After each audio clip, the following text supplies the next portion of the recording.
Hi అండి. Welcome to my channel. So, ఈరోజైతే మనం అన్ని పోటీ పరీక్షలకి very, very important and most important repeated topic అండి. ఇండియన్ హిస్టరీలోని టాపిక్కు జైన మతాలు, బౌద్ధ మతాలు. సో, అందులో జైన మతం గురించి అయితే ఈరోజు తెలుసుకుందామండి. ఎవరైతే ముఖ్యంగా ఇప్పుడు ఎస్ఎస్‌సి, ఎంటీఎస్ త్వరలో ఎగ్జామ్స్ ఉన్నాయి కదా! వాళ్ళకి చాలా ఇంపార్టెంట్ అనమాట. ఎంతో ఉపయోగపడుతుంది ఈ టాపిక్కు. రైల్వేస్‌కి ప్రిపేర్ అయిన, ఎస్ఎస్‌సికి ప్రిపేర్ అయిన, మన స్టేట్ గవర్నమెంట్ జాబ్స్ ప్రిపేర్ ఎవరికైనా సరే ఈ టాపిక్ అనేది వెరీ ఇంపార్టెంట్ అండి. సో, ఈరోజైతే మనం ఈ జైన మతం గురించి అయితే తెలుసుకుందామండి. సో, లేట్ చేయకుండా అయితే వీడియో మొదలుపెట్టేద్దాం. జైన మతం అండి. సో, జైన మత గురువులకు గల పేరు తీర్థంకరులండి. తీర్థంకరులు అంటారు జైన మత గురువులను. సో, వీళ్ళు ఏంటంటే 24 మంది. ఓకేనా. తీర్థంకరులకు గల పేర్లు ఏంటంటే అరిహంతులు, జనులు.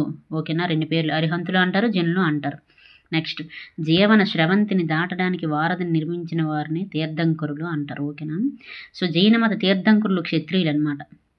సో, ఇందులో మొదటి తీర్థంకరుడు ఎవరంటే ఋషభనాథుడు. సో, జైన మత చారిత్రక స్థాపకుడు ఎవరంటే మాత్రం పార్శ్వనాథుడు అండి. 23వ వాడు అనమాట అతను. నెక్స్ట్ జైన మత నిజమైన స్థాపకుడు ఎవరంటే వర్ధమాన మహావీరుడు. వెరీ, వెరీ ఇంపార్టెంట్ అండి. 24వ వాడు. ఓకేనా, రాసుకోండి. నెక్స్ట్ పార్శ్వనాథుడు అండి. ఈ పార్శ్వనాథుడు అనేవాడు సత్యము, అహింస, అపరిగ్రహ, ఆస్తేయం అనే ఈ 4గిటిని రూపొందించాడనమాట. సో, అయితే ఇందులో బ్రహ్మచర్యం దీన్ని వర్ధమానుడు ప్రవేశపెట్టాడు. సో, ఈ 5 పంచవ్రతాలు అంటారు. పంచవ్రతాలు దేనికి సంబంధించిందంటే జైన మతానికి సంబంధించింది. సో, పంచవ్రతాలలోనే 4 పార్శ్వనాథుడు, బ్రహ్మచర్యాన్ని వర్ధమానుడు ప్రవేశపెట్టాడనమాట. ఓకేనా. సో, నెక్స్ట్ వర్ధమాన మహావీరుడు గురించి అయితే తెలుసుకుందామండి. వర్ధమాన మహావీరుడు 24వ తీర్థంకరుడు అనమాట ఇతను. సో, ఇతను జైన మత నిజమైన స్థాపకుడు అనమాట వర్ధమాన మహావీరుడు. ఓకేనా. సో, తండ్రి ఎవరు? సిద్ధార్థుడు. తల్లి త్రిశాల, లిచ్చావి రాకుమార్తె అనమాట ఈమె. ఓకేనా. భార్య యశోద అనమాట. వెరీ, వెరీ ఇంపార్టెంట్, గుర్తుపెట్టుకోండి. కూతురు ప్రియదర్శిని. ఈమె పేరు ఇంకో పేరు అనోజ్ఞ అనమాట. ఓకేనా. అల్లుడు పేరు జామాలి. ఇతని జన్మస్థలం ఎక్కడంటే కుందగ్రామం అండి. క్రీస్తుపూర్వం 540. బీహార్ అంటే బీహార్లో పుట్టాడు. జ్ఞానోదయం ఎక్కడైందంటే జృంభిక వనం అని బీహార్లో, జృంభిక వనంలో అయింది. ఇది కూడా బీహార్లో ఉంది. ఓకేనా. నెక్స్ట్ మరణం పావాపురి అండి, పాట్నా దగ్గర. సో, క్రీస్తుపూర్వం 468లో జరిగిందనమాట. హస్తిపాలుని గృహంలో మరణించాడు ఇతను. ఓకేనా. Very, very important. ఎక్కడ మరణించాడు? పావాపురి, పాట్నా దగ్గర. క్రీస్తుపూర్వం 468 హస్తిపాలుని గృహంలో అనమాట. Very important. తెగ ఏమో జ్ఞాత్రిక తెగ. ఇతని శిష్యులు గంధర్వులు అనమాట. స్థాపించిన జైన సంఘం మూల సంఘం అనమాట. ఓకేనా. నెక్స్ట్ వర్ధమానుడి బిరుదులు ఏంటి తెలుసుకుందాం. మహావీరుడు అంటే ఇంద్రియాలపై నియంత్రణ కలవాడు. కేవలి సంపూర్ణ జ్ఞానం కలవాడు. అరిహంత్ శత్రువులను జయించినవాడు అని అర్థం. నిర్గంధుడు అంటే బంధాలు లేనివాడు అని అర్థం. జీన అంటే విజేత అని అర్థం.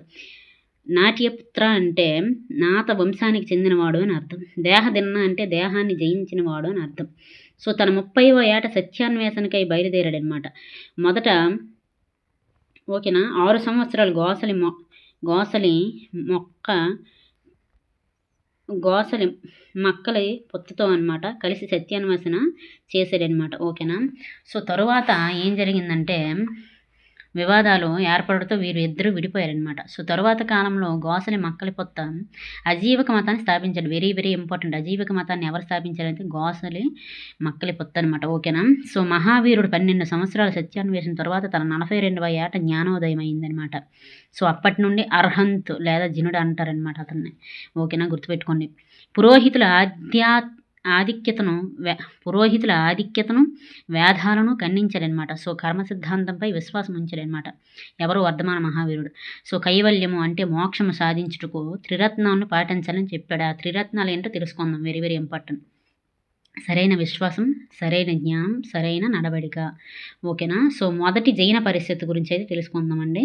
క్రీస్తుపూర్వం 300లో జరిగింది. పాటలీపుత్రంలో జరిగిందనమాట. అధ్యక్షుడు అంటే అధ్యక్షుడు అండి. అధ్యక్షుడు ఎవరంటే స్థూలభద్రుడు. ఓకేనా. సో, దక్షిణ భారతదేశం నుండి హాజరైన జైన మత గురువు ఎవరు అని అనేది ఈ జైన పరిషత్తుకి భద్రబాహు అండి.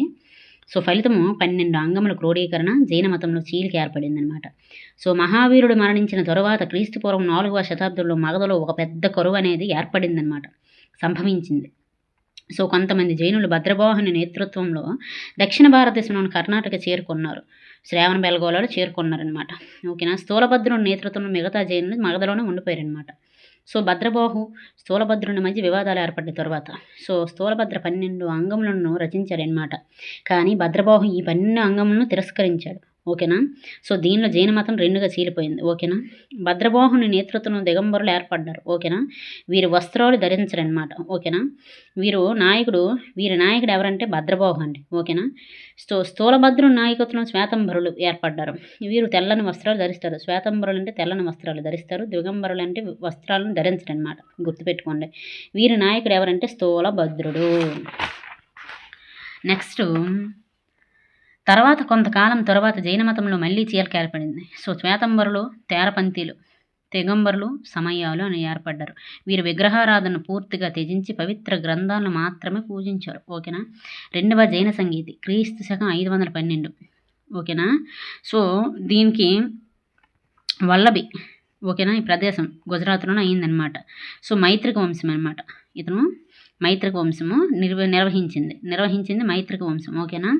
సో అధ్యక్షుడు ఎవరంటే దేవర్ది శ్రమణుడు అనమాట. సో క్రీస్తు శకం 6వ శతాబ్దంలో మైత్రికులు రాజవంశం గుజరాత్లోని వల్లభిలో నిర్వహించారనమాట. సో జైన మత సాహిత్యమును రచించుటకు ఈ పరిషత్తు యొక్క ముఖ్య ఉద్దేశం అనమాట, రెండవ జైన సంగీతి యొక్క.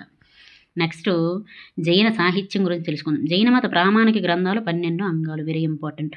జైన మత గ్రంథాలు ప్రాకృతం, అర్ధమాగధి భాషలలో వ్రాయబడినాయి. సో జైన సాహిత్యాన్ని ద్వాదశాంగంలో అంటారనమాట. సో భద్రబాహు రచన జైన కల్ప సూత్రాలు. హేమచంద్రుడు సంస్కృతంలో వ్రాసిన ప్రసిద్ధ జైన గ్రంథం ఏది అంటే పరిశిష్ట పర్వం అండి, వెరీ ఇంపార్టెంట్.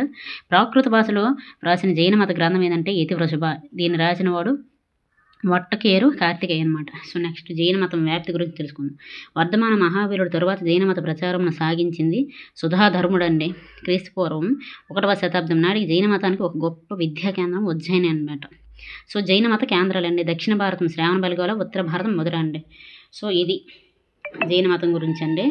సో జైన మతం ఫుల్ ఇన్ఫర్మేషన్ అయితే మీకు ఇచ్చేసాను, అయితే పూర్తి అయిపోయిందండి.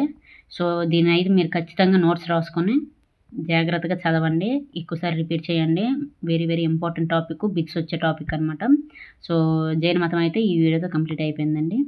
సో ఇంతవరకు ఎవరైతే వీడియో చూసిన వాళ్ళందరూ ఖచ్చితంగా లైక్ అయితే చేయండి, ప్లీజ్ షేర్ చేయండి, సబ్స్క్రైబ్ చేయండి, నన్ను సపోర్ట్ చేయండి. ఇంతవరకు నన్ను సపోర్ట్ చేసిన ప్రతి ఒక్కరికి థ్యాంక్ యూ సో మచ్ అండి. మళ్ళీ కలుసుకుందాం మరొక వీడియోలో. ఓకేనా అండి. Thank you so much.